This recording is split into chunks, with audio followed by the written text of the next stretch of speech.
What's up, everybody?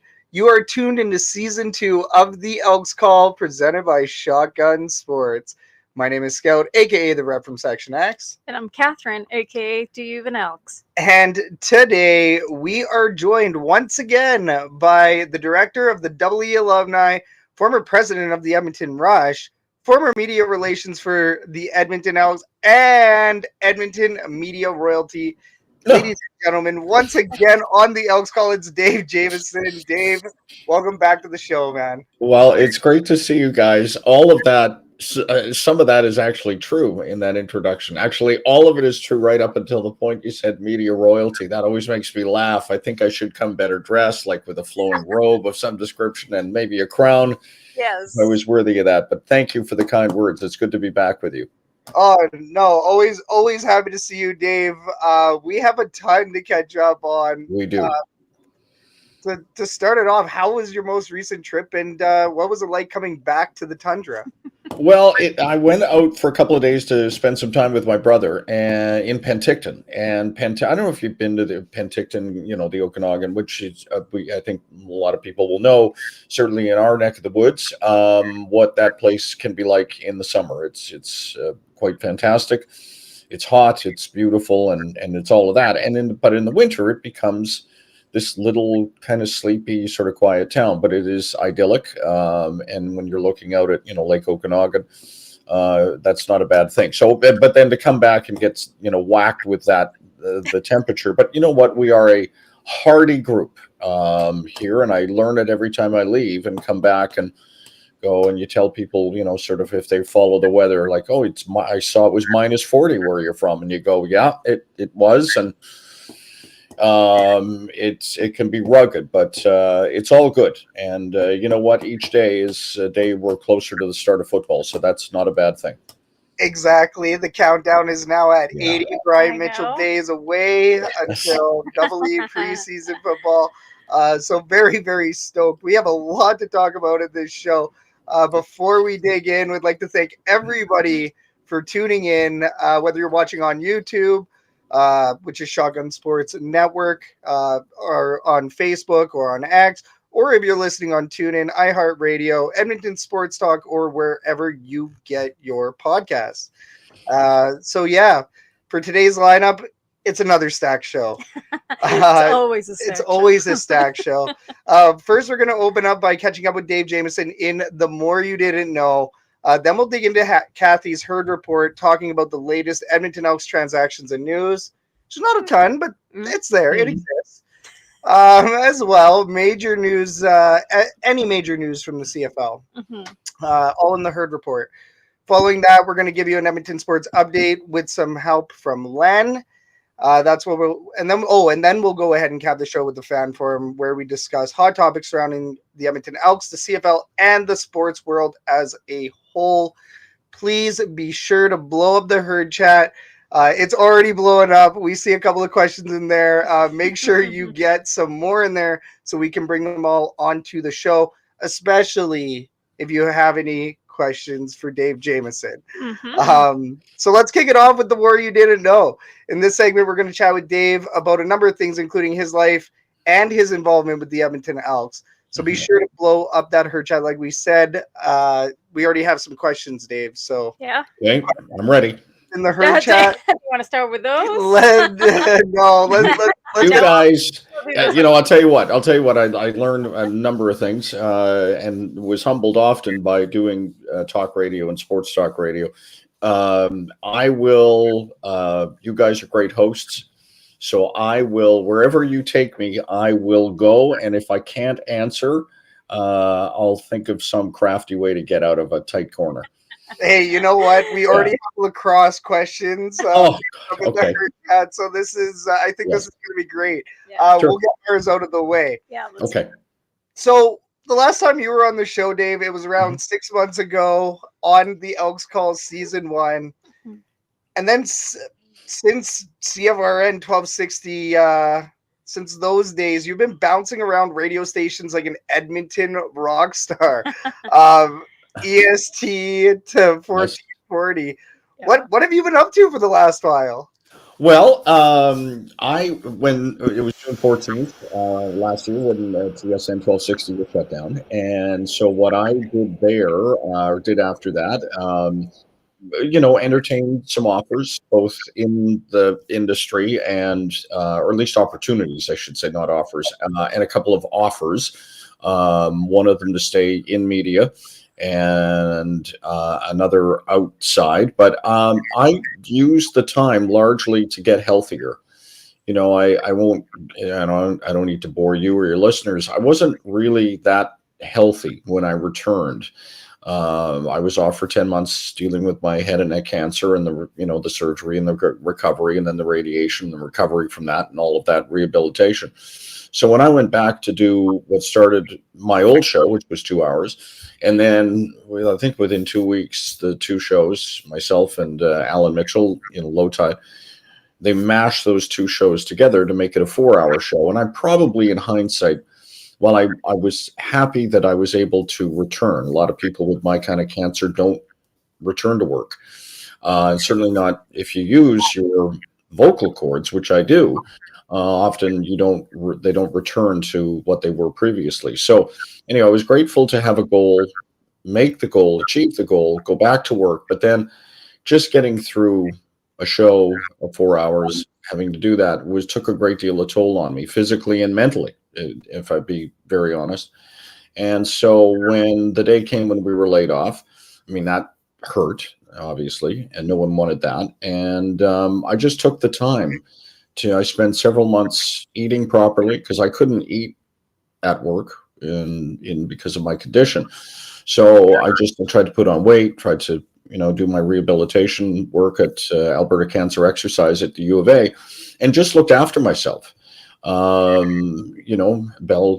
as part of the settlement, so my bills were getting paid, and that was good. And then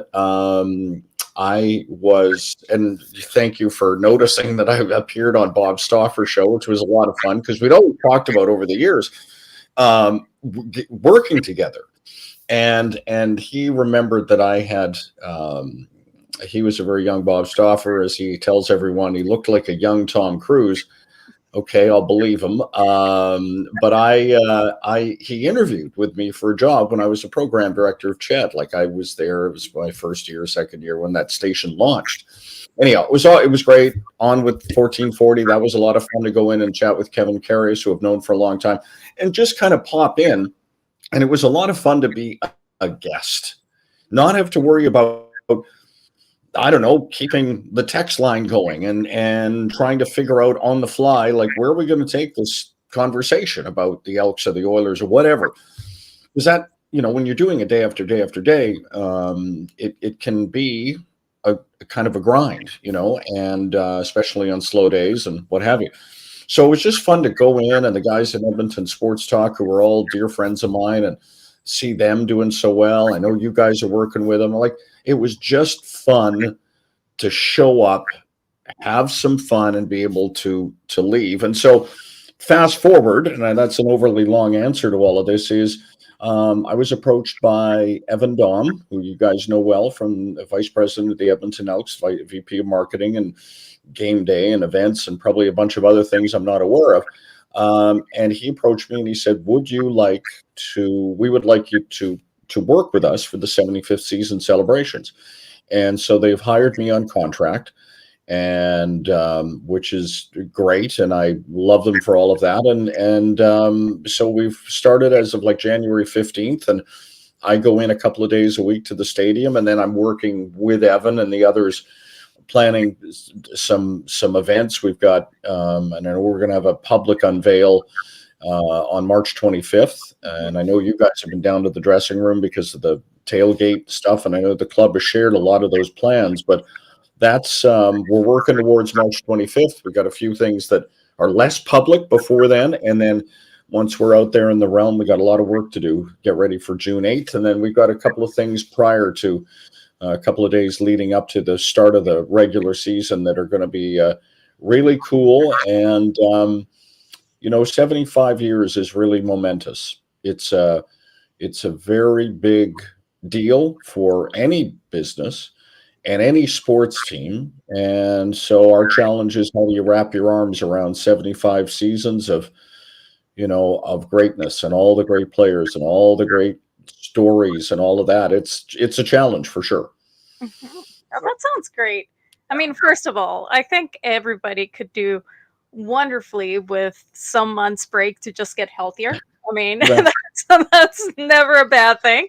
I think Bare minimum, yeah. everybody's so busy all the time, just Yes. on the grind, that they don't take the time for themselves to Yeah. actually. Well, thank you. Yeah, It's I would agree, and I know it sounds like somebody would say, "Well, how come you couldn't find a job until then?" I did have an opportunity to stay with Bell in a completely different role on the television side, and I just thought, you know what? No, I gotta get right here. I've got to, I've got to get to a better place with my health than I was, and for me to dive back into a high stress job just didn't seem like it was.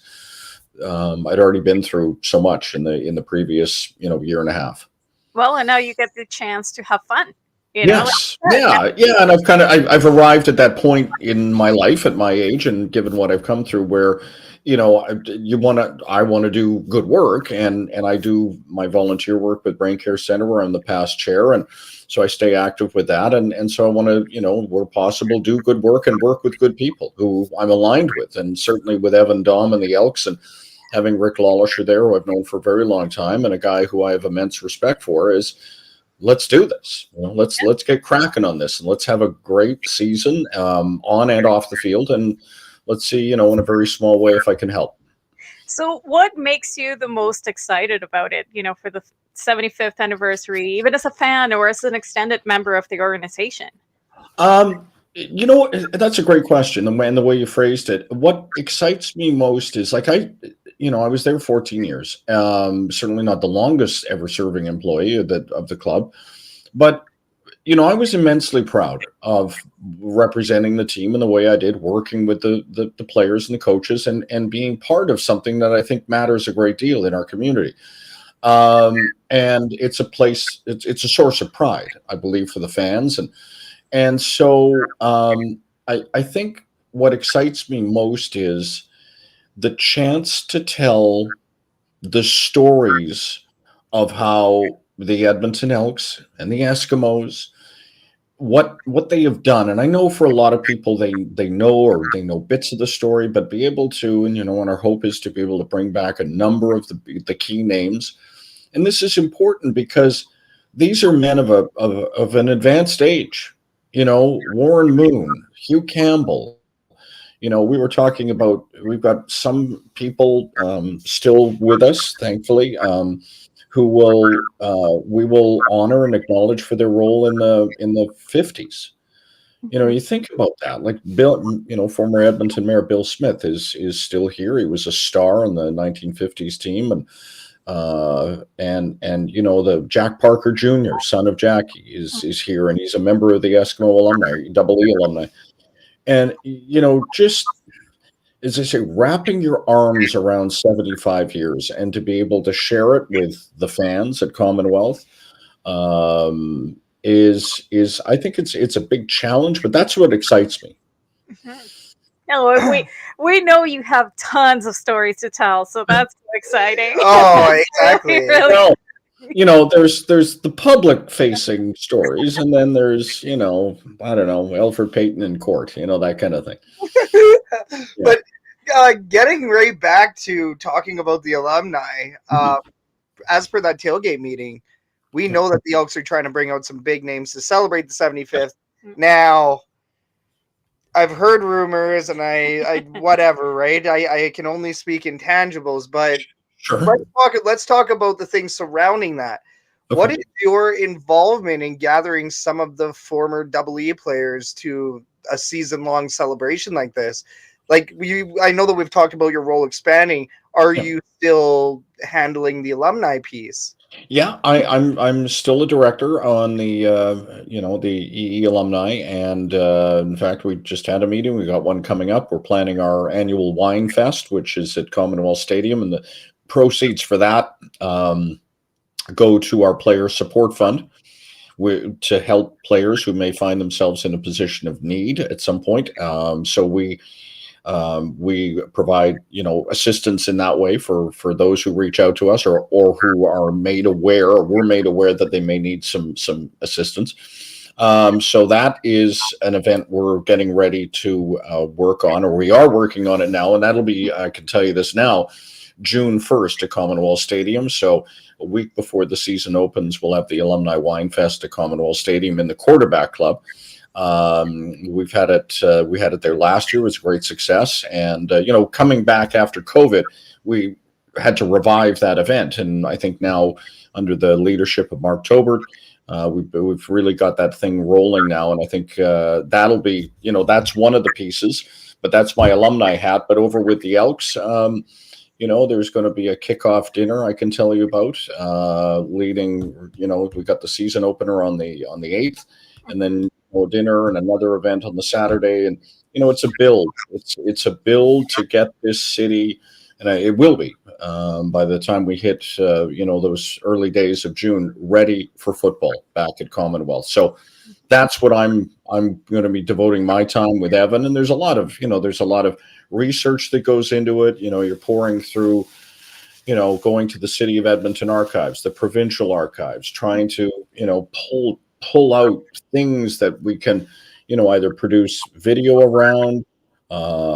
We can write pieces that, will live on Go Elks. And, there's just all of the layers to this.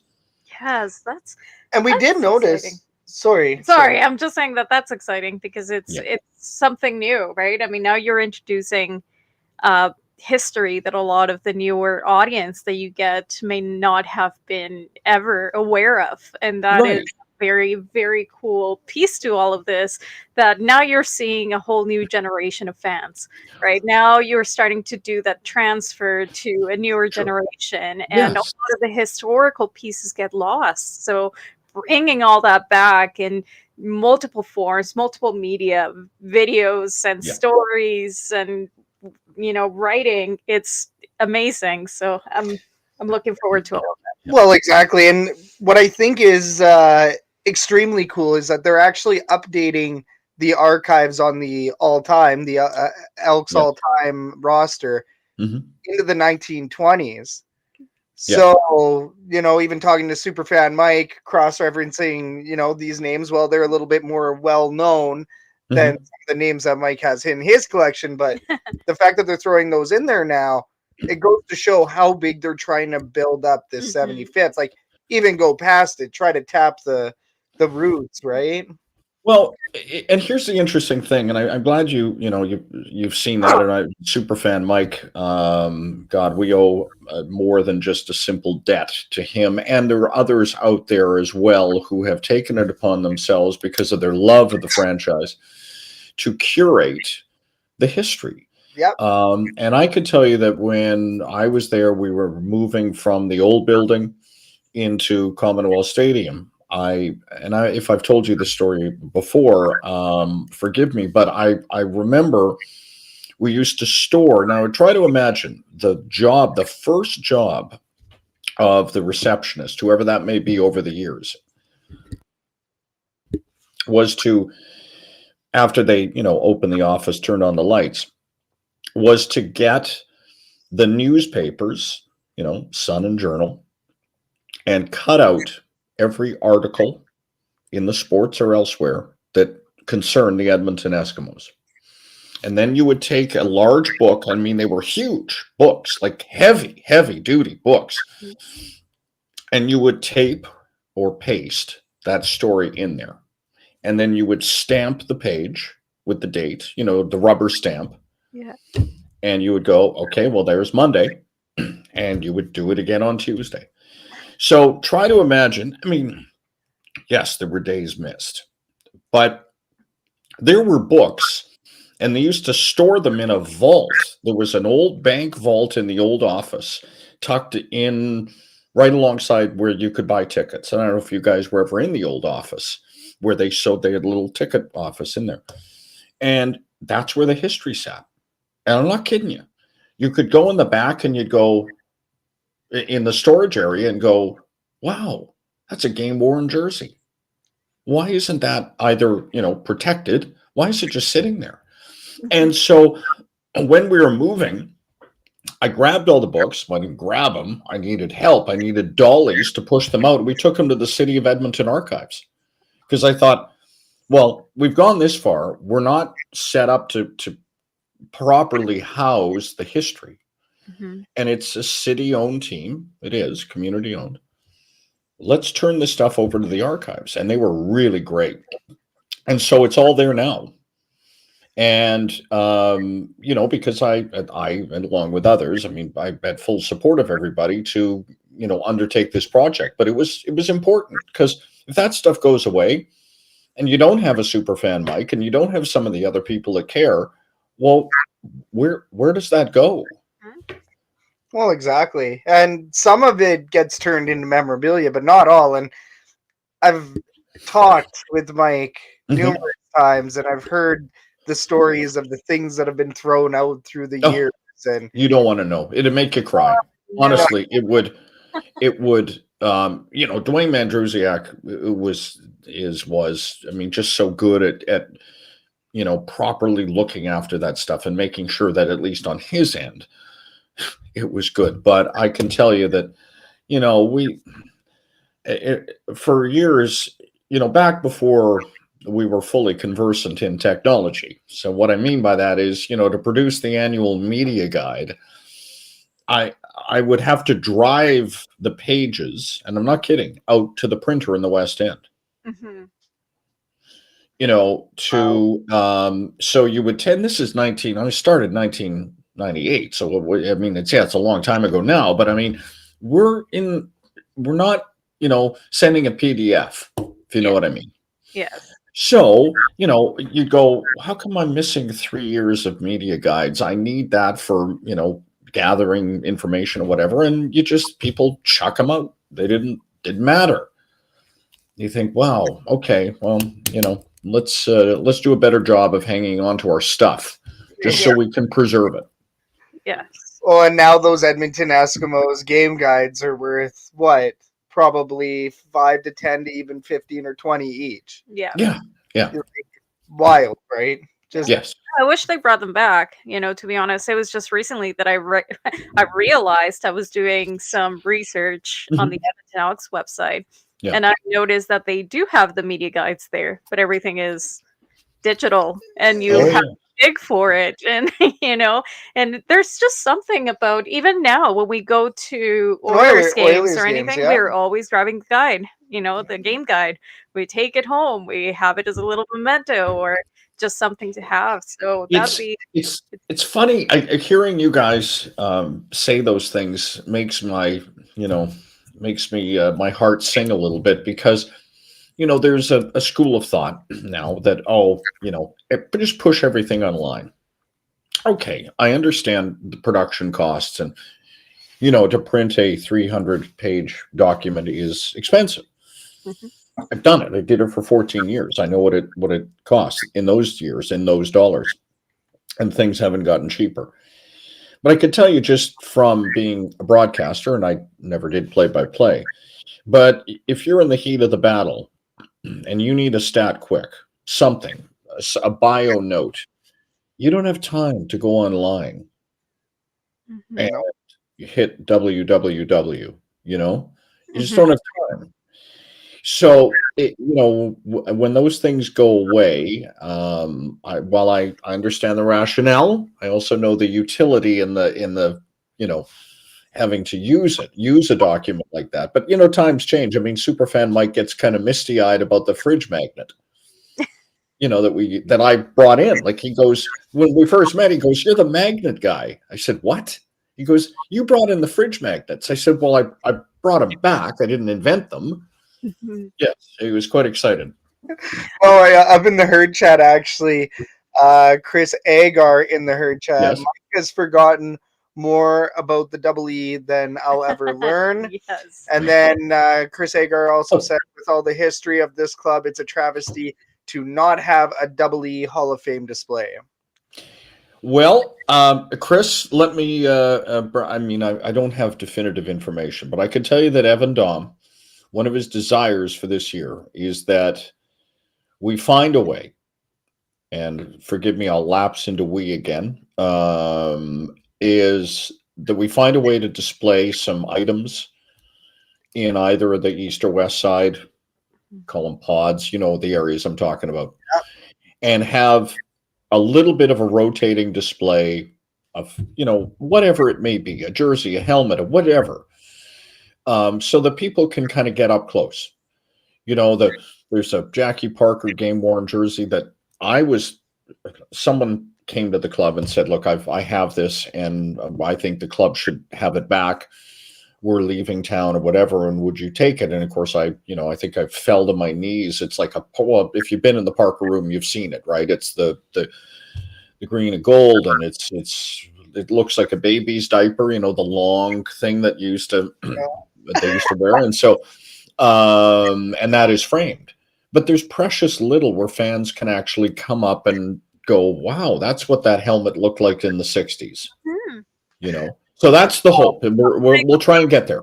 I mean, we've been to the Hockey Hall of Fame a couple of times, at least myself, right? I've only been there a couple of times, and every time, even though I'm seeing almost the exact same, features, it's always such a cool thing to experience, right? Because times are so different, and history is precious that, if it gets lost, like, where does it go? And I think that's also a way to bridge that gap between some of the older generations and the newer generations, because I mean, if you don't explain the origins, if you don't show where it started, like, how are they supposed to get any sort of idea of what kind of connection are they supposed to build to this team, right? The brand, exactly. And then even then, John, in the herd chat, the Oilers have a Hall of Fame room.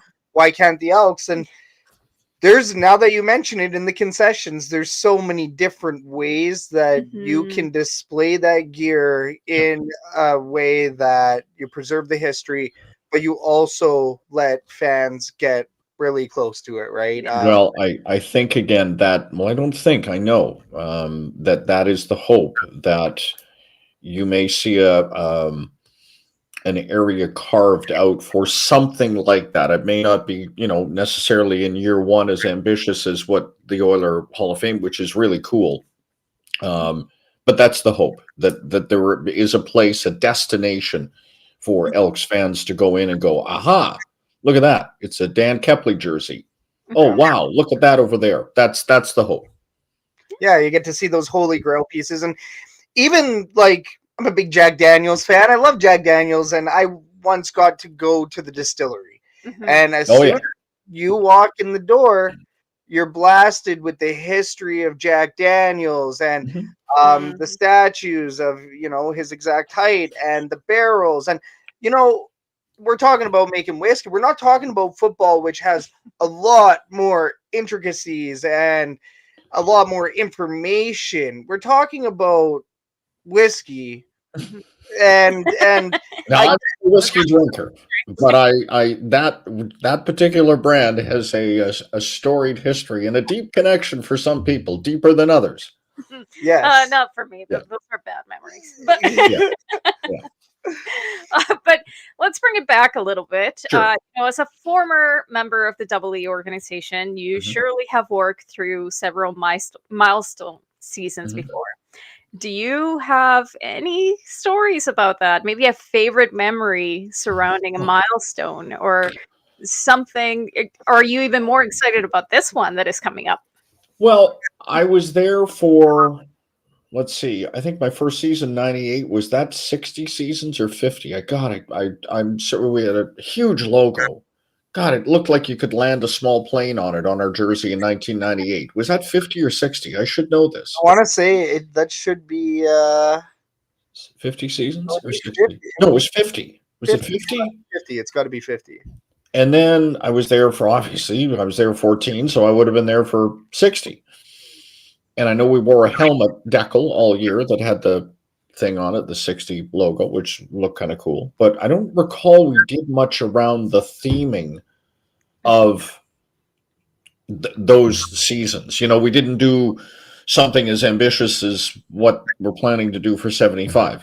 Mhm. But in terms of milestones, I mean, being there for 2 Grey Cups, 03, well, 3 appearances, but 2 victories, the 03 and the 05, and now, well, you guys certainly what 05 was like. I mean, in terms of how that game played out, it was, if you were there, you won't forget it. If you watched it, you won't forget it. And if you weren't there at all, somebody's told you how amazing that football game was. So, just that was stunning. I mean, I was there for some very difficult things, like Jason Tucker's injury that ended his career, and seeing that up close and seeing how profoundly people were affected. I like to think that if you're around it long enough, you're going to see the very best of what the sport can bring, and I did, in terms of the victories and seeing the camaraderie and how hard it is to win. That's special. Those are things I'll always take with me. And then you're going to witness some of the worst things. I think of the injuries, and I think of promising careers like Tucker's, and there were some others who, that was it. It was over, and it was done. It was gone like that. Those you don't dwell on them, but you bear witness to them. And so, and the people, like, I think what draws me, and I never played football growing up. I'm ill suited for that sort of. I'm a tennis player and a bad hockey player. I mean, football, I'd be broken in half just putting on the equipment. But what I left the game with is incredible friendships, monstrous respect for people that would do this for a living and do it professionally and do it at the highest level. And it's humbling to see people and be in the company of people who are putting so much of themselves into the sport. And it's one coach, might have been Don Matthews, might have been somebody else, because there's so many sayings that get repeated in football. You're never sure, is that an original line or did you steal that from somebody you worked with? Is football is a simple sport, but it's not easy. And I thought, God, that is so true. It's simple, inherently fairly logical. You march up and down a field. It ain't easy. And that one's always stayed with me. Oh, that's football poetry. Football. Yeah. At the time, I'm sure it was yelled during a training camp when someone blew a drill. But at the time, I thought, God, I'm going to write that down because, and then somebody probably repeated it and, off you go because you just hear ththings. Yes. But that line always stuck with me. Mm-hmm. Nice. Well, it's always good to remember, right? That's something that a lot of what do you call it? Armchair coaches. Yeah. They're sitting at the TV. Yes. When something doesn't go their way, then you got to realize that it may look easy, but it certainly isn't. Right. Well, I always like to say, yes, you're a fan of the team and you got angry because they couldn't make the first down. But remember, the other guys are trying too. Mm-hmm. So as angry as you're getting, please understand that the nature of this competition is that the other guys are also have, families and mortgages and, all the other things. They too are just as committed to trying to do what it is they're trying to do out there. Mm-hmm. Oh, exactly. No, that's everybody's got a job, right? Yes. Their job is to make your job hard sometimes. That's correct. Name of the game. I'm going to hit the bonus question here because we already had people talking about it in the Her Chat. Dave, some people may or may not remember, but you were the president for the Edmonton Rush lacrosse team for a year. What can you tell us about that experience? It was kind of wild. I say that, I left the Eskimos at the time because I wanted a new challenge. I've been there a long time, and it was, a new regime coming in under Len Rhodes, and I just felt like, okay, this is probably, where I should jump off and try something new. So the owner of the Rush, somebody connected him to me, and anyhow, so I took the job, and I love lacrosse. I grew up in Vancouver, as I mentioned earlier, and I played lacrosse for years as a kid and loved the sport. Grew up going to Vancouver Burrards games, New Westminster Salmon Bellies, Coquitlam Adnacks. I mean, those were before I could, get to Canuck games, and they were fairly new in the NHL at the time. I'd go to, lacrosse games because it was real close and it was incredible action. And God, people today, you can't conceive of the violence. But all of that said, I was a kid and I thought it was cool. So got this opportunity. And, by the time I got to the Rush, this was a team that had, it launched in the city and lots of buzz. And, but over the years, fans had, wandered away and the brand had kind of eroded. So I came in and we didn't have much budget, but we had a, good staff. They were energetic, but you sort of felt like you were kind of behind the count, if you will, and trying to catch up and trying to repair some relationships in the city. But the team was good, and we got Mark Matthews. That year I was there, we got the best player in the sport in the draft, and he was fantastic. And crowds started to come back a little bit, and we made the playoffs. And so, but the ownership was starting to kick tires on Saskatchewan or Saskatoon. And so got to the end of the season or close to it. And I remember getting a call. We were doing a media availability and it was a reporter saying, hey, listen, we're coming down. We were about to do a news conference of some description. I forget what it was. And I got a call saying, hey, look, we're hearing that the team is actively searching, actively looking to relocate. Doesn't like the deal with Northlands. Feels like they can't get access to a bunch of things that the Oilers are kind of freezing them out, so on and so forth. I said, okay. And I was kind of aware a little bit, but hadn't been told by ownership that this was the play. So nothing was said. And then at the end of the season, I got a phone call and they just said, look, we're going to eliminate the position and my position. And we're going to run it without a president, kind of strip it down one more layer. And they got through the next year. I mean, they were a good team, so I think they made the playoffs. I don't know what the crowds were like. And then they moved. So they relocated. So I did the year, but I learned so much. Honestly, in that year, I give her 10 months actual, but a season, so much about selling tickets, how hard that is. Learning to work with a venue, Rexall Place in this case, and learning all of the things around game day presentation. I knew a lot from my time with the Eskimos, but it's a very small organization, much smaller than the Eskimos. So you were into things that you didn't think, like, wow, I'm the president here, but yes, I am in fact folding up the Canada flag after the anthem and putting it in a container that we put into storage. Oh, okay. I guess I do have to worry about repainting the goal nets. So it sounds kind of weird in hindsight, but I actually learned a lot. It was kind of a cool experience. I don't know if I would do it now, and I probably wouldn't repeat it, but I did learn a lot, and I made some friends out of it that I still know to this day. Yeah, that's amazing. That's cool. So one of the questions that we had here in the fan forum is, do you think that Edmonton will get a national lacrosse team again? And if so, where do you think they would play? Well, I think the only place would be Rogers. I know in Vancouver that the Canucks have added the Warriors, Vancouver Warriors, I think, in the National Lacrosse League. And lacrosse has a good history, strong history in Vancouver and the West Coast.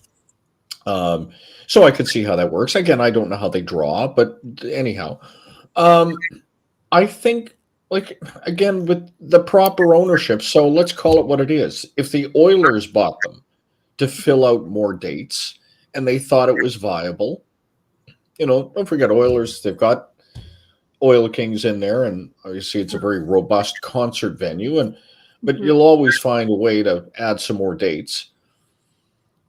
That's the only way I can see it. I can't see an independent owner putting up their hands saying, put me down for whatever a franchise fee is and then all of the associated costs. Let's get after this.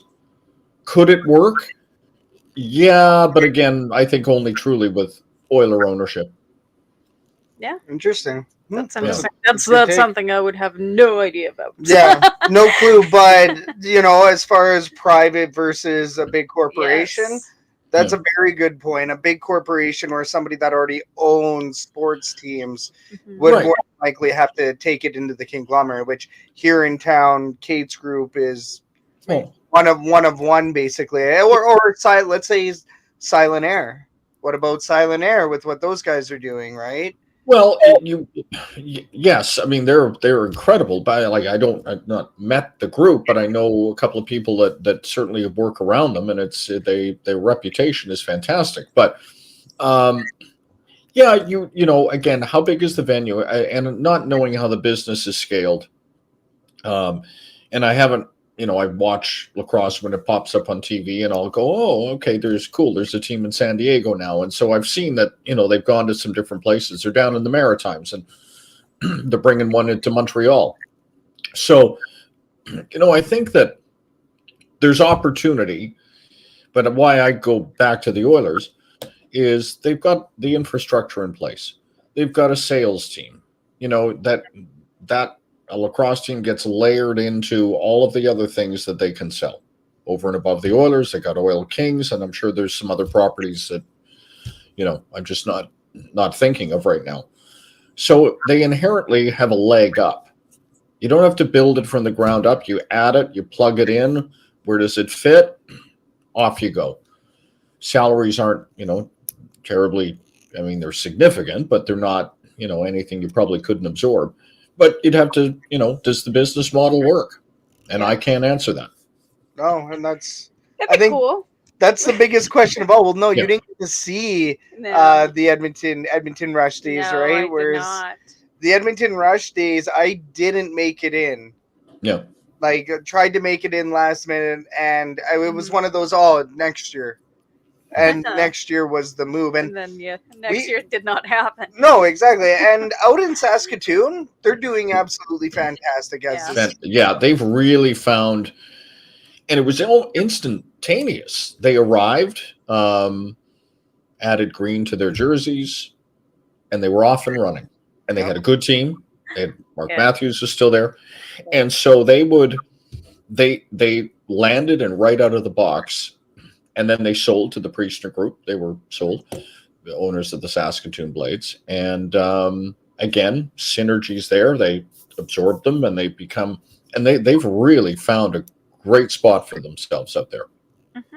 Nice. That's cool. Yeah, we'll see. We'll see what happens. I mean, there's nothing wrong with adding a little bit more sports to Edmonton, but obviously it has to be feasible and it has to be viable. And and it has to stay, right? We saw what happened with the Edmonton FC football club multiple times. Right, round 3 or 4. I mean, these poor Eddies. And I'm somebody that wants to see the Eddies last, but I think for Edmonton, you kind of have to have one of those leagues that is, well, you know what, Riverhawks. No, Riverhawks, that league is not extremely major, and the Riverhawks are absolutely killing it. They are. They did a wonderful job last year with their marketing team and just getting more people in the seats. They were fantastic at that, for sure. Right. Chris Agar's comment in the herd chat, the Rush in Edmonton was a fantastic one-night stand with a confusing ending. Agree. That's a great description. Yeah, I guess it was a confusing ending for, and I'll take myself out of it. I mean, I've been fired from other things. And so that's, it's, I don't take it personally, but it just kind of withered, and then they were gone. Yeah. Yeah. No, that's it was a sad ending, but hey, as long as they're happy elsewhere, they're successful elsewhere, and they are. Yeah. And the legacy lives on, especially the organizational piece, because whenever a team moves, that history still goes with, right? So Edmonton had to happen for Saskatchewan Rush to succeed. That does happen in life. Before we finish up the more you didn't know, do we have any other herd chat questions? Take a look. Early on, that's going to be something for your herd report. 19 days. Yeah. this is a bit of a general one, but I mean, we're going to talk about this more in the herd report once you jump off. But what does Dave think of people not necessarily getting the tailgate spots that they wanted, or next to people? Which now you have this gig with the Elks, so it's hard to say if you can even answer that. But basically, I guess if we were to try to rephrase this to a more friendly question, what do you think of the tailgate this year? And have you seen the configuration at all? And have you seen the plans for it? Well, I have, and I'm not I'm not authorized to answer on behalf of the club about this stuff. I know, the tailgate people have had a couple of opportunities, right? Different groups to meet with learn more about the new configuration. I said this I would go to tailgate last year before I would go into the alumni room. Mm-hmm. And let me go way back. So when I was with the club, I was sent drawing the shortest of short straws to go to a number of community meetings around. It was just before the parking ban was brought in the surrounding area. So there was a number of, Parkdale, Cromdale. And so I went to some community league meetings to represent the club, along with some city officials and Commonwealth Stadium officials. And they had, really coalesced, and they were angry because they had for years and years and years had fans leave games, were disrespectful. They were, with garbage and behavior and all of this stuff. And so we listened, and there were, lots of comments, and there was a fair bit of anger directed at me, and because I'm with the club and so on and so forth. So that's a skip forward many years. The club we tried to go to the city. Could we do tailgating? Please. Look what they do in Calgary. Nobody, it's all very fun down there. Nothing happened in my time. And I will give full credit to Len Rhodes and the people that were working there at the time. They really were able to bring the city around and say, look, this can be done. We'll start small over there is that B-Lot? No, B-Lot is where it's going. Yes. Yeah. Okay. Yeah. Alongside the stadium on the west side, there were the mobile television trucks and all that. People who know it. So, when I went back after COVID and then saw what tailgate had become, like it had become a community, and I knew it was going on before COVID, and the guys in the turf district and would talk about, and I'd see Superfan what he was cooking and all that stuff and getting ready for it, and I go, God, there is something happening in tailgate that is really cool. And so just go last year and see what you guys are doing, and we met up over there, and then Spirit of Edmonton, and seeing their involvement and the bands playing and just the buzz. I maintain that if you want to put your finger on the pulse of what Elks fandom looks like, feels like, who's out there, you go to tailgate. I know it's a long walk around if you come off the LRT, but man, it is worth it when you get there. That is what gets you excited to go inside the stadium. I know some people don't even get inside. They just stay there and party because it's that good. And so I applaud. The best things are organic, I think, that the people like yourselves have grown it, nurtured it, done all the right stuff. And now, because of the work you guys have put in and all the tailgaters, they're moving to a bigger area. Now it may not suit everyone's needs, and there may be challenges. I don't dispute that. There always are. I mean, these things happen. But that tells you that's working. Yeah. Whatever else happens, can't control, there's a football operations department, a coach, players, they look after that. And that's sort of, out of the control, if you will, of the club. And this is something that is fan driven with club support. And it's just so cool to see. It's the best thing that's happened to Commonwealth, probably, I don't know, since new seats went in. A long time ago. I was going to say new turf, but then people get angry and they want the grass back. But let's say new seats. It's the best thing. No, and we thank you for those words. I think one of my favorite memories last year was Kathy and I finishing up, getting our stuff together. We were scrambling and we were late. And we're scrambling in and we run into you.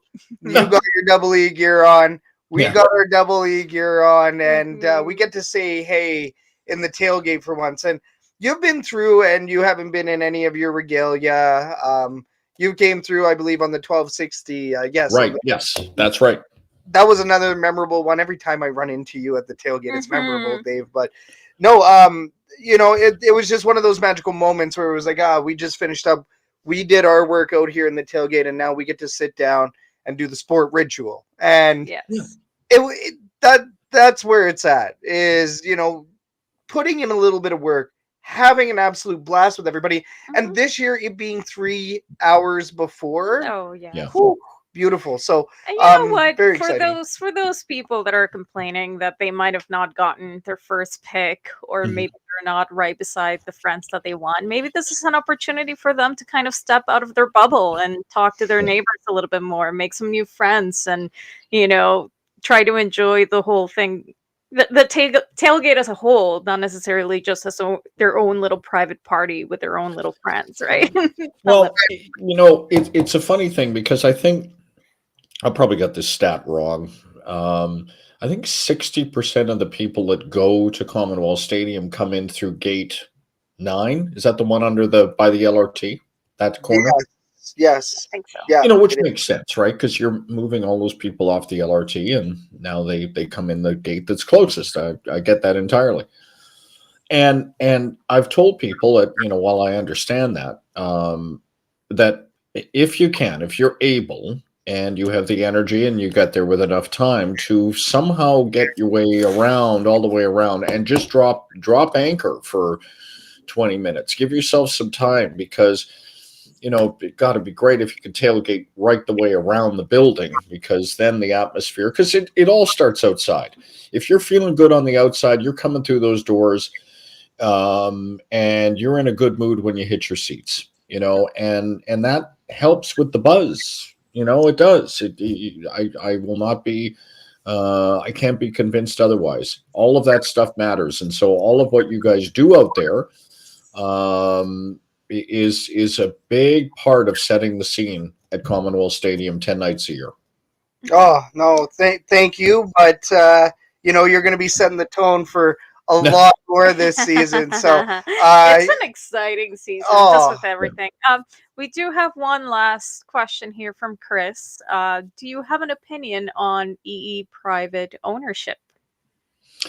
That's a good question. Well, it is. I'm grateful. At least on a level, again, with no knowledge, and nor should I, because I'm there to work on projects, and this isn't one of the projects. I am supportive of anything that will allow the club to remain viable, that will ensure its long-term financial health. And so if after all of the work that's being done is concluded, and the path forward is private ownership, and that is, properly researched, which I'm quite confident it will be. No one's going to enter into this. This is not a franchise that has been imperiled as some others have. Montreal was sold a couple of times in quick succession. It's moved. It's, we know the history of some of the teams in this league.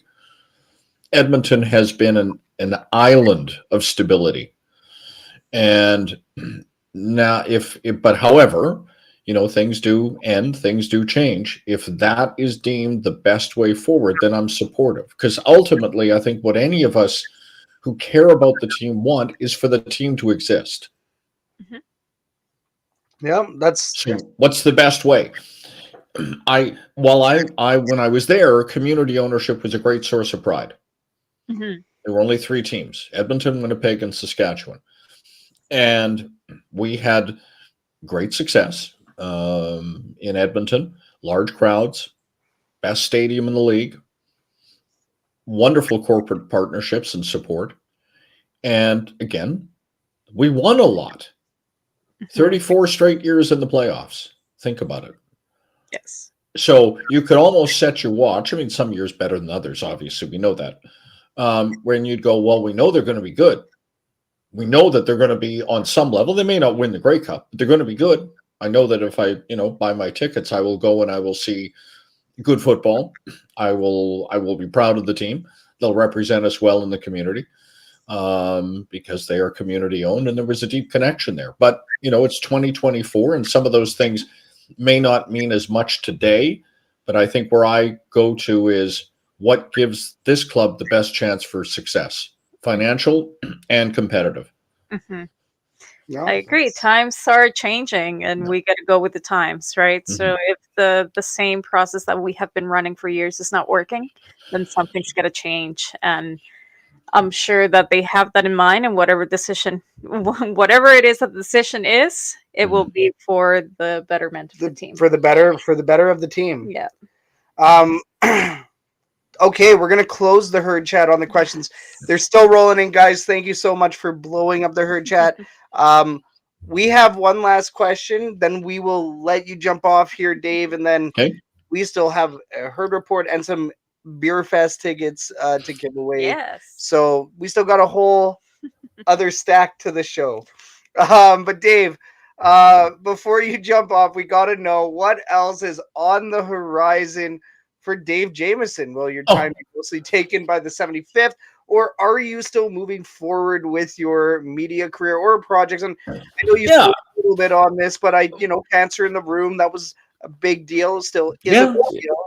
Well, it's I'll answer it this way. I have been kicking tires on, I've arrived at I'm 62 now, and having gone through what I've gone through the last 2.5 years, it'll be 3 years June 5th since my diagnosis. You do a lot of reevaluation and trying to best understand like what can I take on that I'm going to enjoy is also going to leave me enough time that I can continue to be healthy.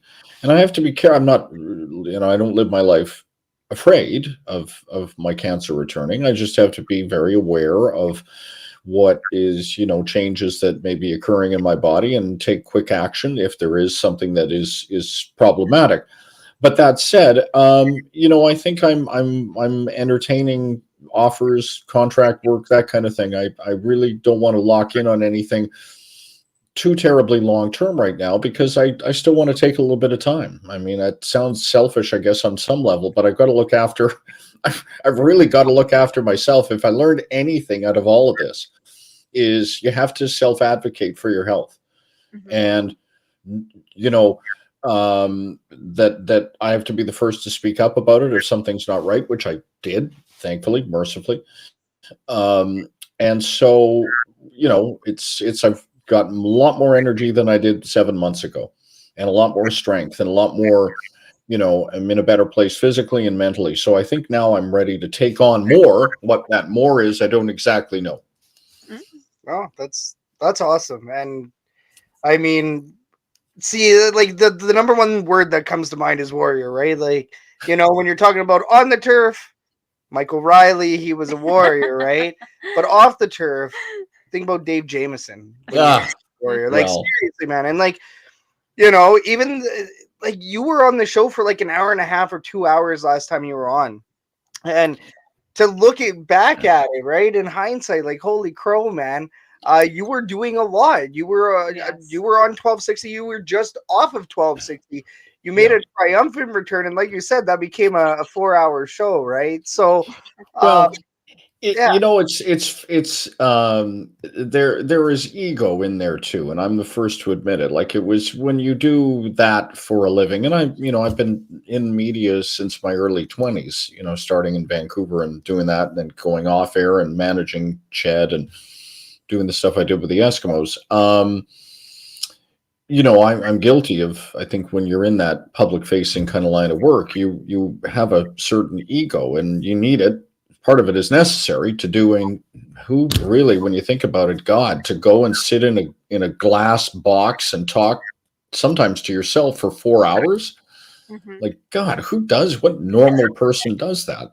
So that anyhow, that all of that said, I think as I said, at the outset, it gave me a goal. I sort of did. I had a little bit of a depth chart. I'm going to survive. That's my box number one. Let's see if we can hang in and try and get a couple more trips around the sun here. So, okay, do that. And then the next was work. Like, I will return to work. And okay, did it. But what probably pushed it, and I had some people that were helping me with my rehabilitation stuff. They're like, "Are you sure you're ready?" And I'm like, yeah, you gotta go. Next man up. Like, okay, all of that was really cool in theory, and it did help drive, but I sometimes I think I may have pushed it a little too hard. Well, you got to know your limits, right? And I mean, yeah, I think we're all in that. Self-regulation, it's a bit of a problem here, if you know what I mean. And I think we all kind of have that, right? And I mean, sometimes you talk about ego as a bad thing, but sometimes it is the ego that drives us to push ourselves to the point that we know that we're happy with the progress that we have made, and then we can take a step back, right? Yes. I think I'm happy that you've gotten to that. We're happy that you've gotten to that point. Thank you, guys. You've checked off your boxes. Yeah. Now you can take the time to be healthy and enjoy yourself. I gotta return to. I may end up just playing one shift, but I want to go back and play hockey one more time. I said I wanted to play tennis, and I've done it many times because it's the sport I love, and so I've done that a number of times. So that was great. After a 19-year break, I couldn't believe it. Yeah. Went out at the U of A, and the guy I was hitting with, he said, that we played in 05. We were a doubles team. And I went, oh, wow, that long, eh? And he goes, yeah. And you're trying to come back after your illness. So I wasn't very good, but it was, again, another box to check. Like, oh, good, I did that, I love the boxes. Yes. No, hey, that's a good sign, right? And, even dry Feb, like you said, that's probably another box you get to check off as well. Well, and happy, and I know we were chatting before we rolled tonight. God, who would have thought I'd be sitting here comparing notes on alcohol-free drinks? Alcohol-free beer. I'm like, wow, yeah, that is a change. For us, it's one of those conversations that's like, that you've hit, your 30s, past 30s, when now you're like, okay, so which non-alcoholic beer tastes better? Yeah. Yes. It's a process of growing up, Dave. We're just all yeah, you guys got to it early. I am a late learner, slow learner, and but I'm getting there. So anyhow. Oh no, yeah, sorry guys, that was before we went live. We were comparing these notes, which of course, Dave, I'm gonna get my favorite list, and Kathy will compile. Yes, we will swap notes on non-alcoholic beer. But Dave, you've been on for over an hour. We cannot thank you enough for joining us on the show tonight. This was awesome, man. We could always talk more, but we still have a whole nother half a show. Yeah, you guys go. I don't want to be a drag on the proceedings, but you know that I love coming on here and getting the chance to talk, wrap ourselves in green and gold. And, I hope we'll get a chance to do this again. And, once we get to March 25th and we get everything out in the open and the bright light and say, this is what we're doing, and we can share the story a little more in more detail. I'm happy to come back and spend a bit of time, and we'll really dive into this stuff. Let's beautiful. That would be fantastic. Yeah, we would love to have you back on. Yeah, even Chris Agar in the chat, always appreciate your insight, Dave. He says cheers. So yeah, everybody loves seeing you on the show. So yeah, once again, thank you so much, Dave. Thanks to you guys, and thanks to everybody joining tonight. It's a real pleasure to come back and do this kind of stuff. Oh, well, we'll be sure to have you on again real soon. Couple months, Dave. Okay. Take care, guys. Have a good night. Cheers, you Dave. Too. And that was Edmonton media royalty, Dave Jamieson. We'll have to get him a crown next time. Gotta get him a crown. Everybody make sure you stay tuned after the Edmonton Sports Update. We are going to be giving away some Beer Fest tickets. So we still have quite a bit of show. Always great seeing Dave Jamieson. He brings a smile to my face every single time. Every time. Did not think we were going to compare notes on non-alcoholic beer. Yet here we are. Yeah, I mean that's exactly what we're rocking here. So. Non-alcoholics and Tums. Yeah, apparently.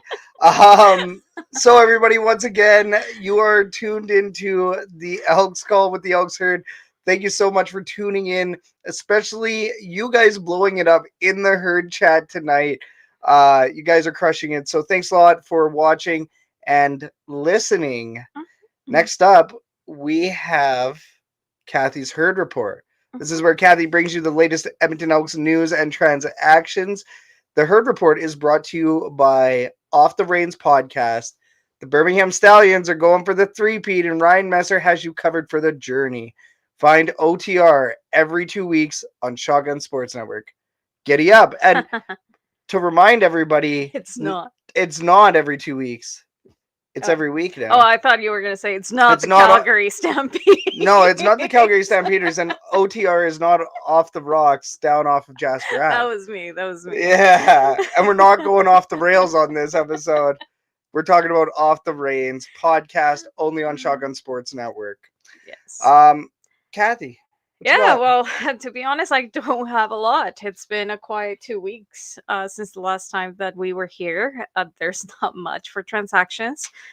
Just a couple of days ago, we signed American offensive lineman Jonathan Buskey, and that's about it. Really, not much there. I mean, we still have the same free agents that we had 2 weeks ago. Manny Arsenault, AC Leonard, Jordan Reeves, Daniel Ross, Josiah St. John, and Samuel Thomason are all still up for free agency. So I guess we'll see what happens to those guys soon enough. Maybe not. Like, I mean, the price. We don't know. Price on AC Leonard's got to come down. Like, if he still hasn't signed anywhere, which now teams are getting ready for the Combine and the Draft. Well, that's just it. The CFL Combine will happen on March 19th to the 24th. It's a 5-day fest. On April 30th, we will have the 2024 CFL Draft and the Global Draft. And that's coming up. After that, obviously, we have the training camps that are going to start. But that's immediately, soon enough, that's going to start to happen. But we do have a free agent alert. Free agent alert. Oh, breaking news. Music is not close enough. So Farhan Lalji on Twitter, big TSN insider, posted about linebacker Joel DeBlanco, former captain with the Bearcats. But the biggest, most important piece of this is he's Canadian, and he led the Seahawks in tackles in the 2022 preseason and spent 2023 in spring leagues. So he just got his Canadian citizenship paperwork submitted to the CFL. He's going to be added to the draft class. Mm-hmm. So what this means is this guy went down to the NFL, did his pro thing down there first. Remember how like NFL players like Jamin, let's say NFL eligible. Jamin Pelly went ahead, played his season here, but was eligible for NFL because of the age difference. With this, because he's still within the age group to be a Canadian rookie, he's realized that his dream will not be found down in the NFL. He's now realized that he's more than likely going to get a better shot to start in the CFL. He could have a stellar year and be right back onto a roster, and not just practice roster, and not just preseason. He could be on to a 52 man or whatever, right? For the NFL. So big name to watch. The Edmonton Elks just may, because we lost Konar at that position. Ratio screwed up. I can't think of immediately who would take over that spot. And especially because that would kind of help our ratio. He's a plug-and-play player. He is plug-and-play. What do you think about his price? What do you think his price? Well, but it's a draft. It's draft. We do it's have draft. Yep. So we could select him first overall, which is what we have, or we could select one of the O-line guys, those two O-line players that we're waiting on another year or two anyways. Which another year or two, or they show up in 10 years.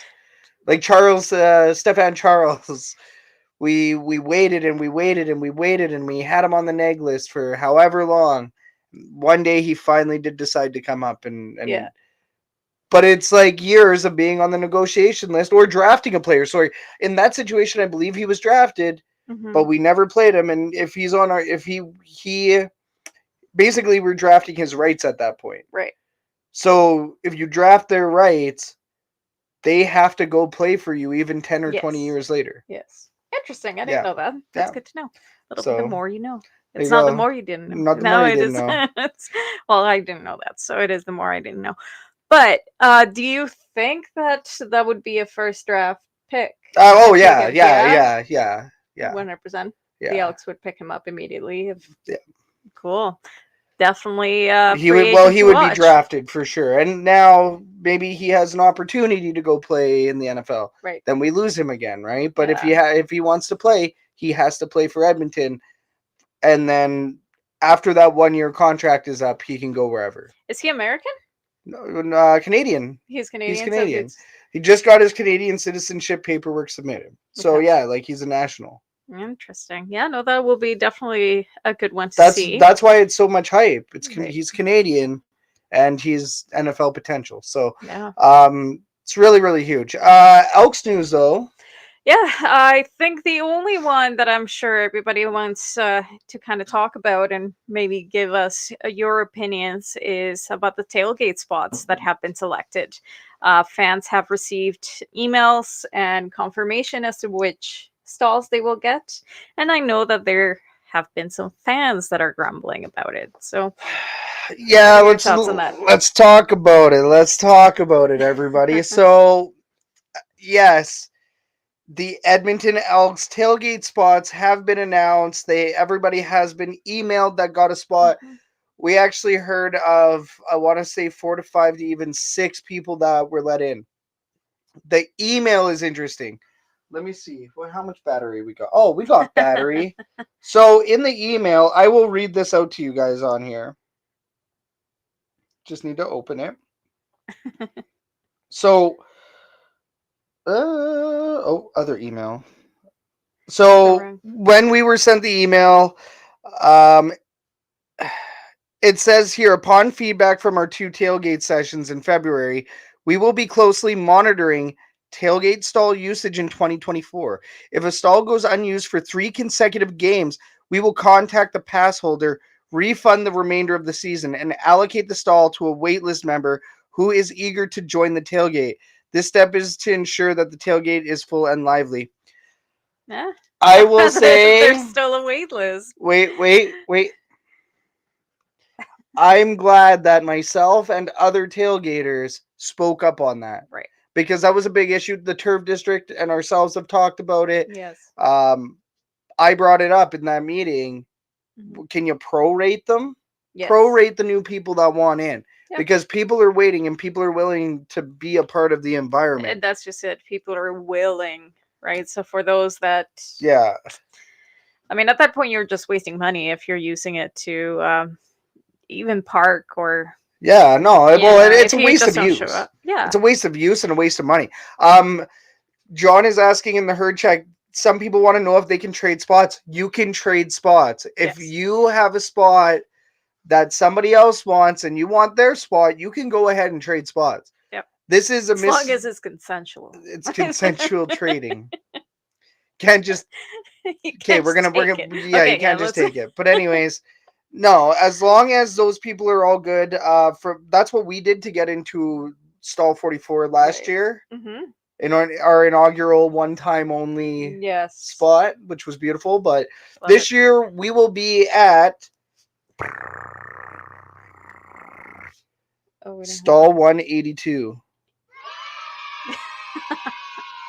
It's good timing. Nice. Stall 182 is where we're going to be at.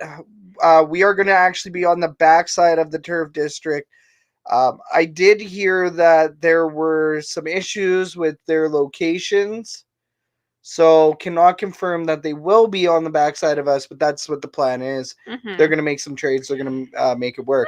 That does lead John to John's question, though. Like, are people upset? What's your opinion on that? Yeah, well, it's like I say. I mean, I understand that people want to be close to who have they formed friendships, and I'm sure, I'm sure people will work with that, right? If you absolutely want to be beside somebody that you didn't get in, maybe just wait for the beginning, see how things play out, see where you are, and if somebody wants to trade you, then by all means.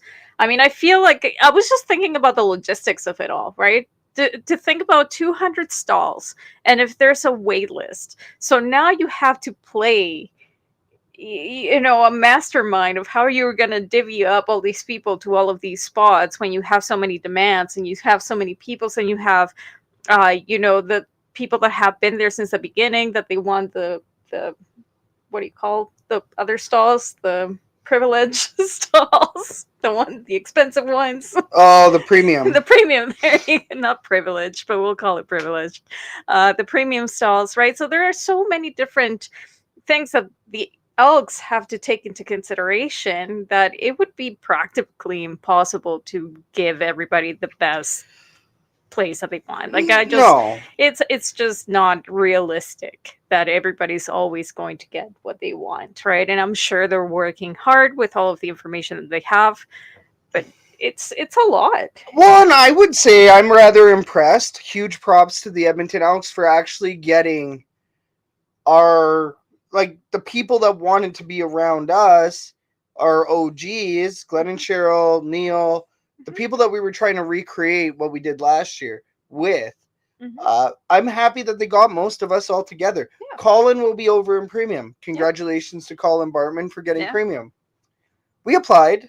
We knew we weren't going to get it, but Colin's also still, I would say, around 20 steps to 30 steps away from us. Yeah. So we have all of our people all within the proximity. We're that last row. We're the row that goes directly to the stadium doors. Can't ask for better. And when we're taking pictures for Speaker's Corner, you're going to have the stadium in the background now. Yeah. So we're going to be able to take Speaker's Corner pictures and our videos and anything else we do from our tailgate stall. You're going to have Commonwealth Stadium right there in the background, which is freaking sweet. There you go. We got Chris Agar right around the corner from us as well. And that's just it. Maybe even if you're a little bit far away from who you're usually, maybe that just gives you an opportunity to walk around a little bit more, right? Unfortunately for somebody like us, that we're a little constricted to our spot because we're giving out meals, we're doing our activities. We really can't walk around all that much, which is sad because I really miss that. But for a lot of other people that want to make sure that this is considered to be more of a party, more of a community, then get out of your stall and walk around. Yeah. If your friend is over there, a few steps away, go visit, right? That's kind of what makes it fun. We saw that a lot of people coming to us and walking around, and you get to see other people, say hi, get to know other people, make some new friends, right? So not everybody's going to be happy. I hate to say it, but just suck it up and, think about all the good things and think about the positives instead of the negatives. I did notice that some of the new intake people, they were kind of putting that beggars can't be choosers scenario. There is a section where, probably closer to the stage or some of the more or less desirable spots, those more than likely got filled by people that are coming in for the first time. Yes. I can tell you right now, unless we made a trade, we were way out in the boonies. We were part of the expansion, and we were in a probably less than desirable spot. Our view was actually really good there. You had Commonwealth Stadium right there. Yeah. But it was the Commonwealth Stadium wall from the concessions. Yeah. So, Jamie Fadoon does have a question in the Herd chat, but we will leave that for. We can just answer it now. Yeah, let's just answer it. So he asked, do you think Edmonton should have a women's club like Winnipeg does and events during the off-season for ladies? They actually do. There is the women's dinner. I know of that one. I don't know what else. The wine, Dave. Is that just for women though? I don't know. I'm not sure. Did he mention that? That was mentioned on it, right? Yes, okay. that was not going crazy. Okay. They do have a women's dinner that I'm aware of. But as far as I know, that's There might not be event. anything else. Yeah. I mean, I'm not sure exactly how they do it in Winnipeg. I'm not sure exactly what you mean by women's club in Winnipeg because I don't know what kind of activities they have. But I would more than appreciate a little bit more. I mean, we are involved, I would say, but that'd be cool if they could create a couple of other little events for it. And I don't know what you would do, but maybe we need to take some notes from the women's club in Winnipeg and see what they do. Yes, you are correct. And I did also notice, did you see in the herd chat, John Kirby asked, it's actually down a little bit. Did you steal Speaker's Corner from Much Music in Toronto? Of course we did. Yes, John. I mean, growing up, you're 10 years old, your parents have Much Music on all the time, and then you see people randomly just talking into a box. It's amazing. Well, that's what we were trying to recreate. It was a little hard to do it when there's so much going on at the same time. So we ended up just having it for pictures only. But maybe that's something that we can look at bringing back. Well, we did videos. We did videos last year. Yeah, it was a couple. We got to create a little booth for it. There was one guy, I forget his name, but I know he came in and he asked what it was and he knew exactly what to do. Yeah. And he just how do you turn it on?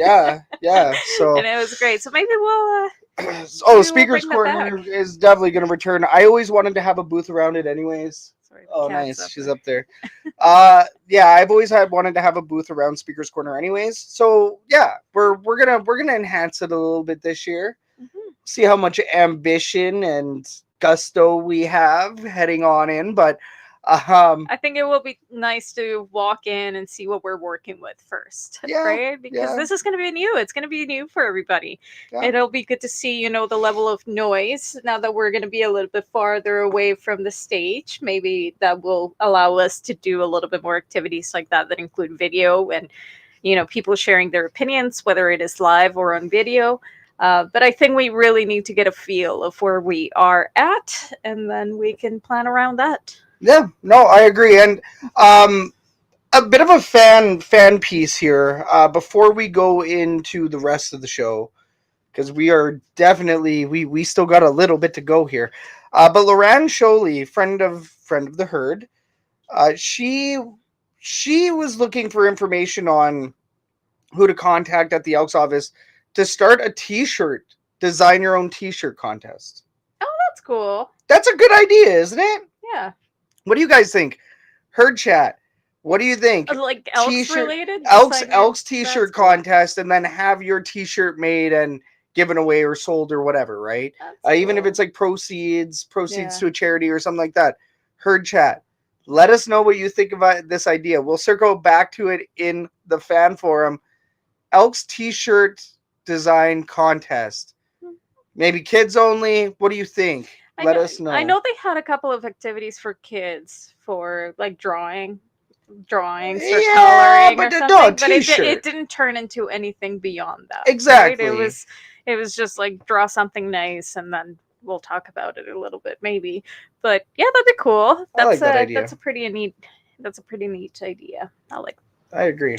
Yeah. Alrighty. So after that herd report, we have ourselves an Edmonton Sports update.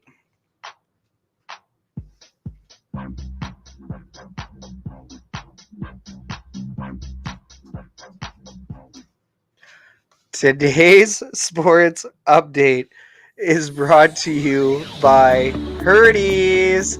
New stall, same meat. Catch Herdies in a new spot this year, which is 182, serving our fan favorites, including smoked pork belly sandwiches. Herdies, we smoke the meats. The Edmonton Oilers are on an extended road trip this week.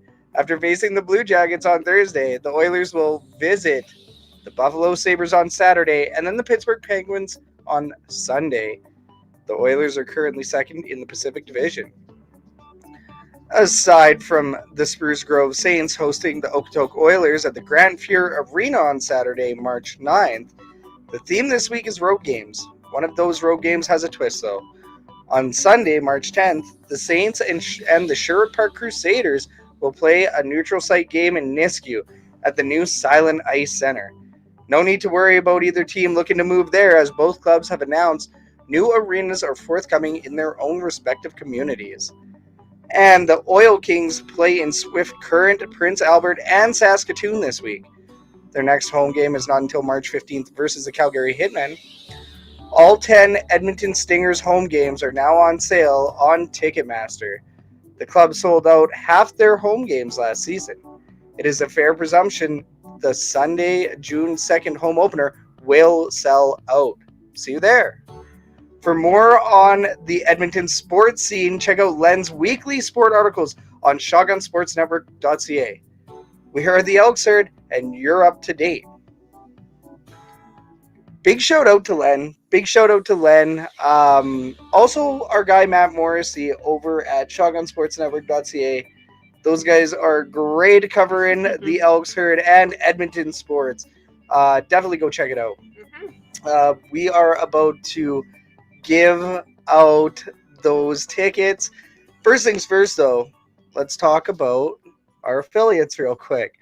Royal Retros. We've been talking about throwback all day. Well, all night anyways. Yes. But hey, Shotgun Sports. If you use code Shotgun Sports, no spaces, over at royalretros.com, that's 10% off some really sweet throwback gear, including CFL. They have CFL inspired designs such as... I'll show it. Every time. Beautiful. Use code Shotgun Sports, all caps, no spaces, 10% off Royal Retros. Treat yourself. And Fanatics, hit the link in the description. Shop online with Shotgun Sports Network and Fanatics. Hit the link. We get a tip off of the purchase. So, full disclaimer, but please shop through Shotgun. And then, guys, lather without the E. Let's talk about this. So we've had an issue recently with our code over at Lather. We've been, for whatever reason, something has happened, right? I gave them a message, said, hey guys, we had this issue, just wondering, can we look into it? Is there a chance we could get an ambassador pack? And they're like, let us look into it. Boom, they sent it. No. You have this. Lather sent the goods, guys. So Lather soap, new packaging, smell damn good is what it says right there.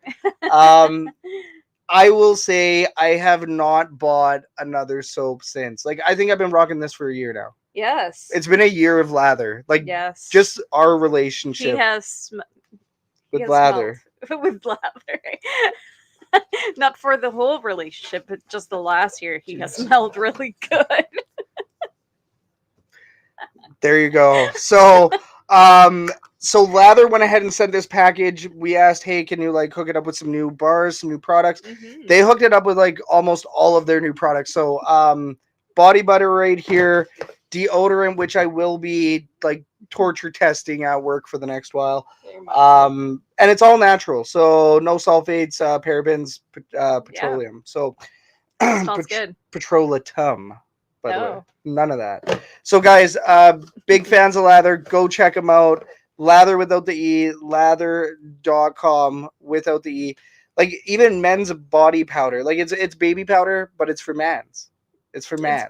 It's for all the chafing. It's for chafing. So and even then, you know what? I might use a little bit too much body butter on my hands. I'll use a little bit of baby powder. I personally love it, but yeah, it's really good. And I mean, it's mostly focused on men's products, but there's also products you can use as well, which is interesting. So guys, Lather, best part about this, Shotgun Sports 20 is the code for Lather. They are offering 20% off on the code. And once again, guys, we purchased it, we were having issues with the code. I just went ahead and purchased anyways, because these guys are actually awesome. Out of Ontario, Canadian soap and just men's grooming products now. So lather without the E, LATHR.com. Use code Shotgun Sports 20. treat yourself, have a guy spa night, do your thing, or just start showering in general. Whatever we got to do, guys, do it with lather. It's beautiful. Ticket giveaway. Oh, first, before ticket giveaway, we actually have an announcement. We have an announcement. How did I forget about this? Guys, we have merchandise. Shotgun Sports and the Elks Herd is proud to announce we have t-shirts, we have hats, we have merchandise. Catherine, I'm actually really proud of this design. I feel like for a fandom, we are the Elks Herd. We are the Elks Herd. We are the Elks Herd. So, let me see if I can show multiple of them. Oh no, it's just gonna hide. So yes, we have t-shirts, hoodies, for kiddos too. We have toddlers and babies that say we are the Elks Herd. If we are the little herd. Yeah, the ones the babies say we are the little herd. We are the little herd. We also have some join the herd if you want to rock those too. And for those that will be joining us in the tailgate, we have things such as aprons that say #meat. #meat. If you have been around this guy, you know that he's all about the meat. We smoke the meat. So feel free to go to our shop on shotgunsportsnetwork.ca. You will see all of the products. We have tons more there. Yeah. And yeah. Shotgunsportsnetwork.ca/shop. Yes. It's as simple as that. Shotgunsportsnetwork.ca/shop. If you head on over there, you can actually see our full catalog of merch. We also have a trading post there with signed memorabilia. We have a Ricky Ray picture for sale and a Gizmo picture for sale. I haven't uploaded that one, but yes. Oh, there you go. Well, I'm trying to throw stuff on there right now, but yeah, guys, we have some Double E memorabilia on the shop as well, along with the merch. Let's give away some tickets, shall we? Yeah, now we are gonna give away. All right, guys. Just want to say hi to our Argo friend, Ginger Argo. Ginger Argo in the herd chat. What up? Howdy, Elks Herd from Ginger Argo. Listen, he would 100% appreciate that #meat apron.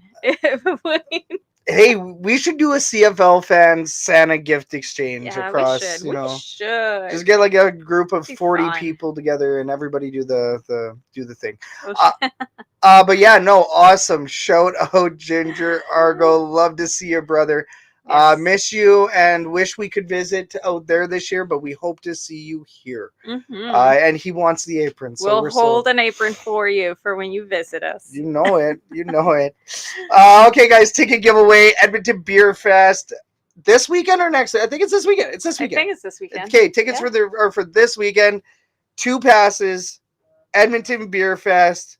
I want to say it's like a $60 value, something like that, courtesy of Len.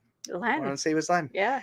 Guys, what you got to do is text beer, all caps. Just text beer to 780-307-7777. 780-307-7779. Way too confused. Getting way too excited here. So text beer 780-307-7779. How many tickets?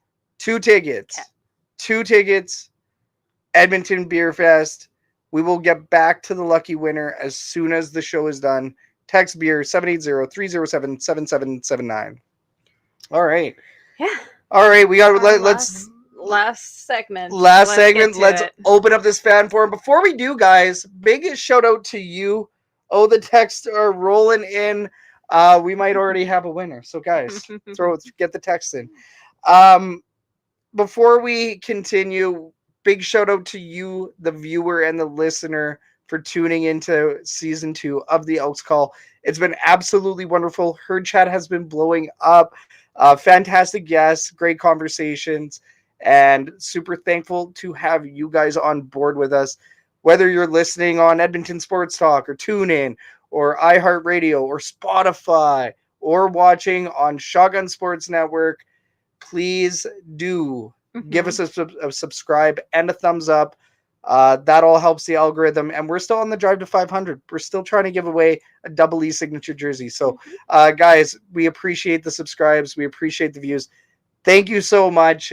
We have a blast every second Wednesday. Of course, in season, we will be hitting it every Wednesday or Thursday. So, exciting, very exciting, very great times. 75th on the way. Before we can even get to the season, we got to get through this segment, which is the fan forum. Ladies and gentlemen, we are opening it up. This is the fan forum where we talk about hot topics surrounding the Edmonton Elks and the CFL as a whole. Blow up the herd chat so we can get your comments on to the show. Let's get started. This is a fun one. Question number 1. The NFL is pushing to make their season a game longer, making their season as lengthy as the CFL without preseason. The move has football fans comparing the NFL and CFL once again. So this begs the question: if you could add a CFL rule to the NFL, if you could give the NFL one Canadian rule, one CFL rule, what would it be? I am going to say the Rouge. You're going to say the Rouge? Okay. Do you know how confused people would get? I would love it.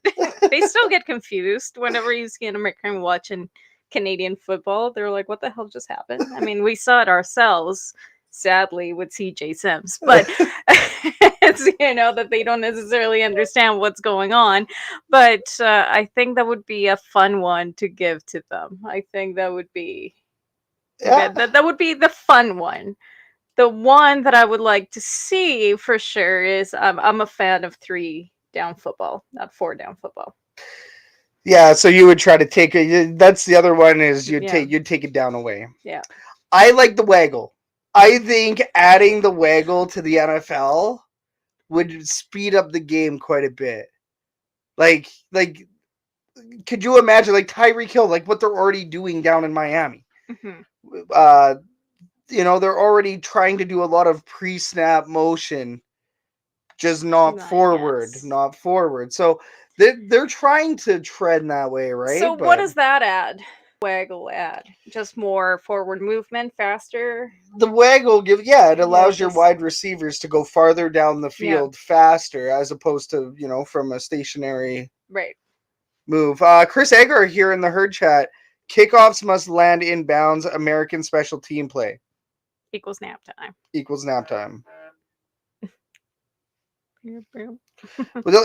I agree. American special team play equals nap time. It's pretty predictable. It doesn't as on special teams. Really, it gets really exciting when there's a blocked kick or a blocked punt, right? And even then, they're constantly taking away the rules to dummy that down. Yes. You're not allowed to stack. You're definitely not allowed to stack anymore. So you can't jump on top of people's backs and form the pyramid, do the pyramid thing, right?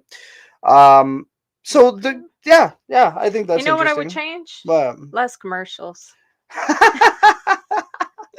Man. Yeah, the CFL, even then, the CFL's still pretty bad for the commercials, but it's not like NFL or even the Grey Cup's nowhere near the Super Bowl for commercials. It's insane. Sometimes it's absolutely ridiculous. Yeah, sometimes, things don't even move all that fast, and you've gone through 3 commercials before they finish the drive. Right? Yeah. So it's... Oh, that's funny. More coverage on different networks rather than TSN for the CFL. I like that one.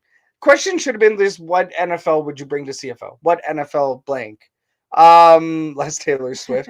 But yeah, more coverage on different networks. I do believe that TSN has a monopoly. I do not like the TSN monopoly. I think that that's BS.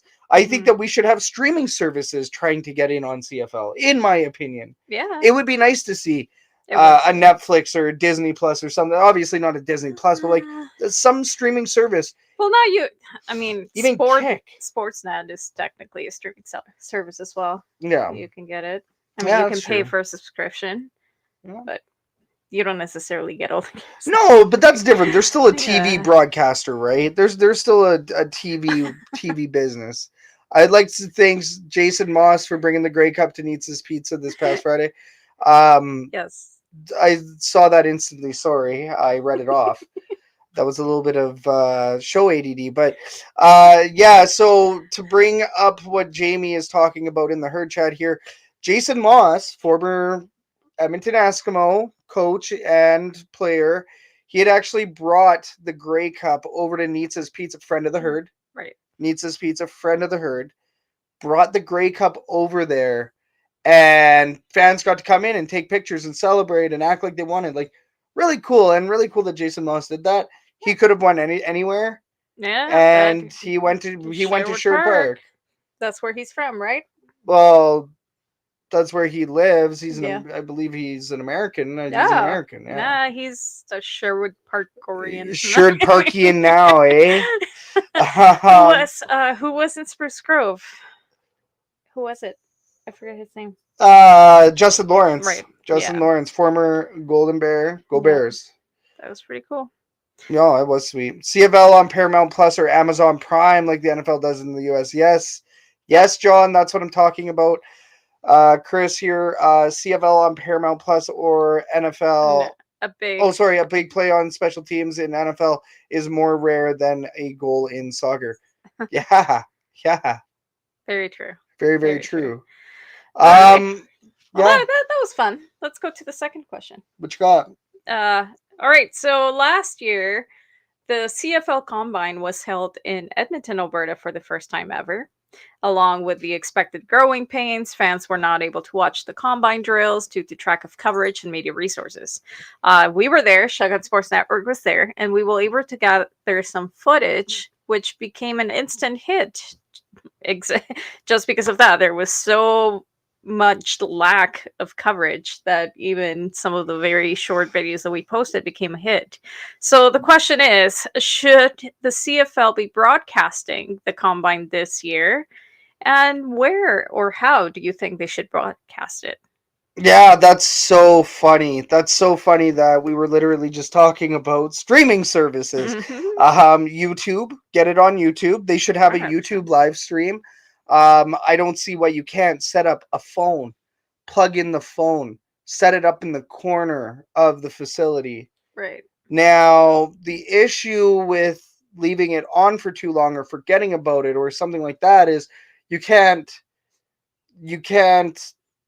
immediately edit anything out, right? So as soon as that information's out there, it's now everybody's information. Now, the other thing as well is there's rights that TSN has that can block any sort of external streaming. Right. So that means TSN would have to be involved, and I can tell you right now, TSN wants nothing to do with the CFL Combine. Right. I'll tell you right now, I'm ready to swear.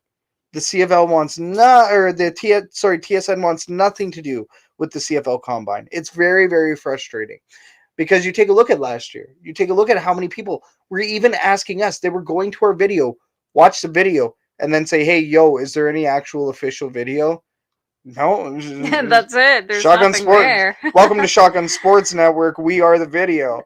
And Showtime was out there. We saw Sarah Sayad from at the time she was doing Homestand Sports.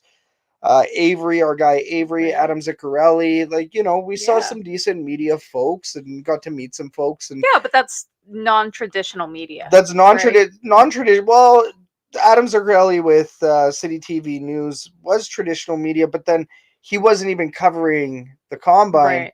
He was actually doing pre-prep for the alumni Combines session thing that the Elks were doing, little event for fans or whatever, whatever the heck that was. I think it was for kids, right? Mm-hmm. But either way, where I'm going is TSN doesn't care more than they need to. They have their bag of money.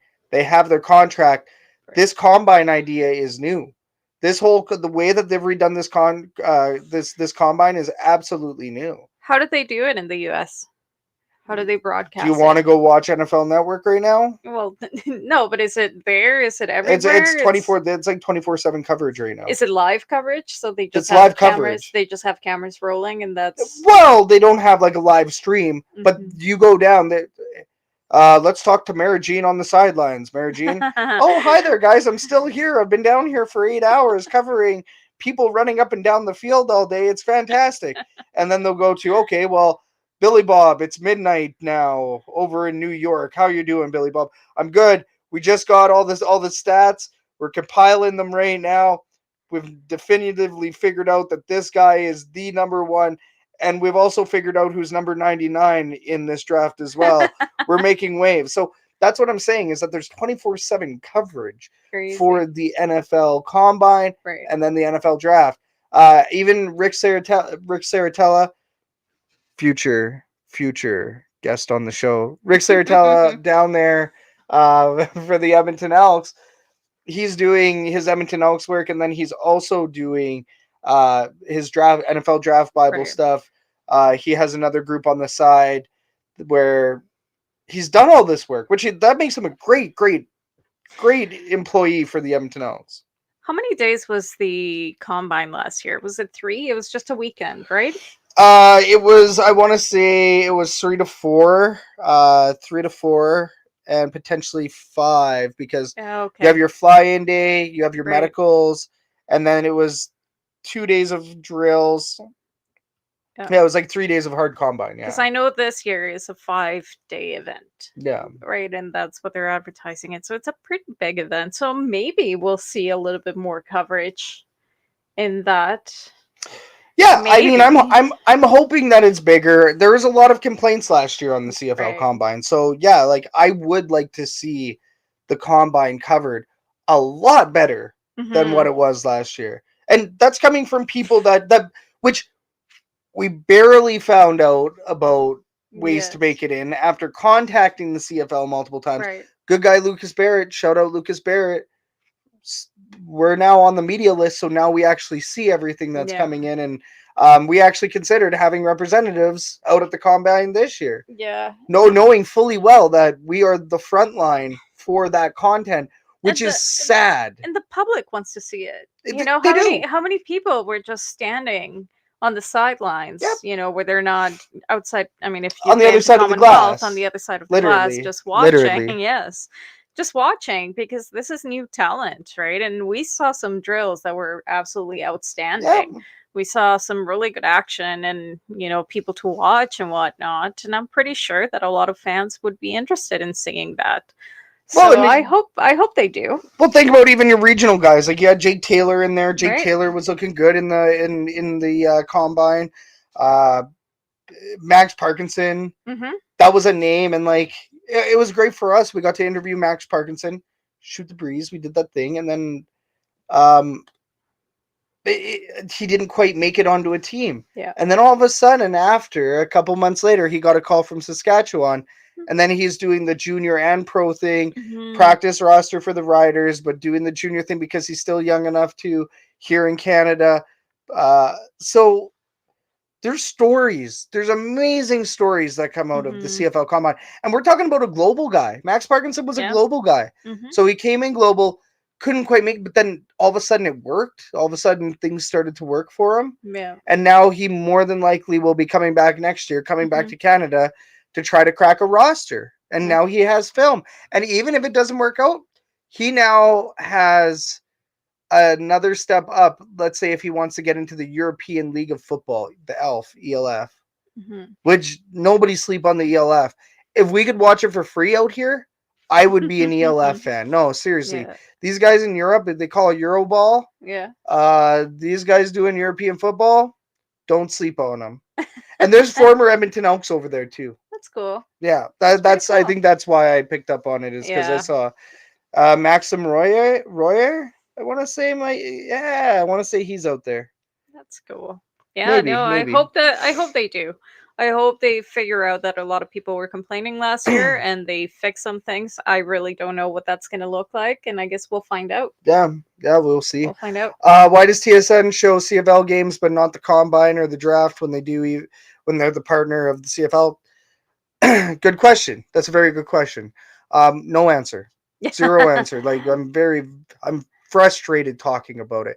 The other question, the other comment, sorry, TSN broadcast the NFL Draft and the NFL Combine here in Canada, and that's fine. I mean, their TSNs they're probably just looking for audience, right, and ratings and whatnot, and a lot of people will watch NFL rather than CFL. But at the same time, we're in Canada.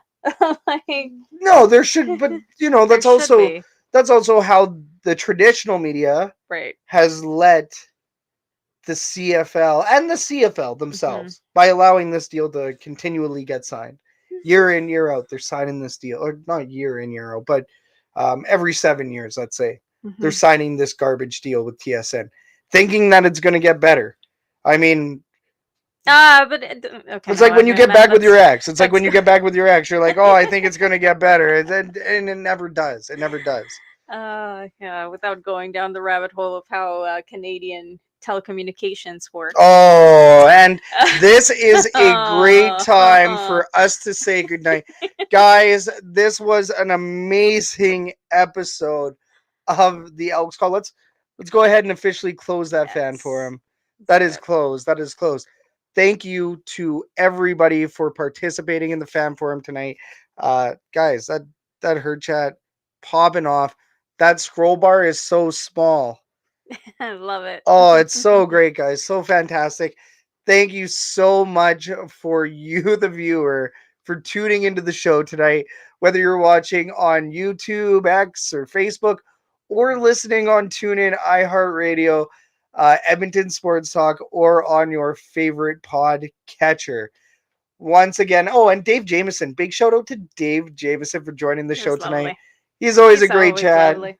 We'll have to have him on again soon. Of course. Guys, fantastic. Thank you so much for joining us once again. My name is Scout, aka the Rep from Section X. And I'm Catherine, aka David Elks. We are the Elks Herd. This was the Elks Call. We'll see you guys all in a couple more weeks on Shotgun Sports Network. Cheers, everybody. Have a good night. Have an awesome one.